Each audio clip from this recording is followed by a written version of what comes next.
Bonjour mes sœurs, bonjour. Nous allons partager ce matin le passage qui se trouve dans Actes 26, du verset 21 au verset 32. Alors, dans ce passage-là, je vais m'attarder sur deux aspects.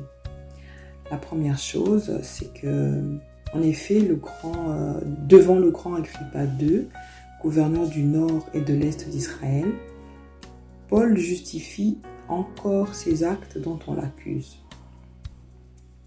Malgré qu'il soit dans une situation compliquée, très compliquée, rappelons-nous qu'il est emprisonné presque depuis 2 ans, Paul saisit l'opportunité, quand l'occasion se présente, pour évangéliser Hérode Agrippa II, ainsi que ceux qui étaient présents avec lui. Tant qu'on lui permet de parler, il partage l'évangile. Saisissons toutes les occasions qui nous sont données pour parler de Dieu. Paul se soucie tellement du salut des autres qu'il parle même si sa situation est vraiment désespérée, très compliquée.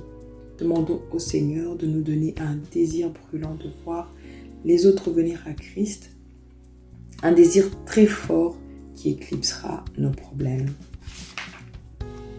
Deuxième aspect qui m'a vraiment interpellée, c'est que le roi Agrippa est un homme instruit, c'est-à-dire qu'il avait déjà eu connaissance de l'évangile du Christ, en tout cas de ce que les prophètes et Moïse avaient déclaré devoir arriver. Au verset 23, que le Messie souffrirait, qu'il serait le premier à ressusciter et qu'il annoncerait la lumière aux Juifs et non-Juifs. Paul lui rappelle en demandant s'il croyait aux prophètes. Le roi Agrippa choisit délibérément de rejeter l'évangile en répondant à Paul par une question ironique. « Tu vas bientôt me persuader de devenir chrétien. » Cela m'a vraiment interpellée parce que certaines personnes encore aujourd'hui entendent l'évangile mais la refusent, pas parce qu'ils ne sont pas convaincus, mais simplement parce qu'ils décident de ne pas y répondre.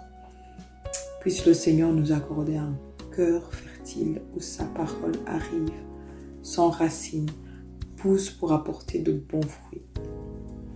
À la fin même de ce passage, ils sont tous convaincus de son innocence. Ils ne trouvent rien à lui reprocher, mais comme Paul en avait appelé à l'empereur, il décide tout de même de l'envoyer à Rome. Soyez bénis mes bien-aimés. Bonne journée.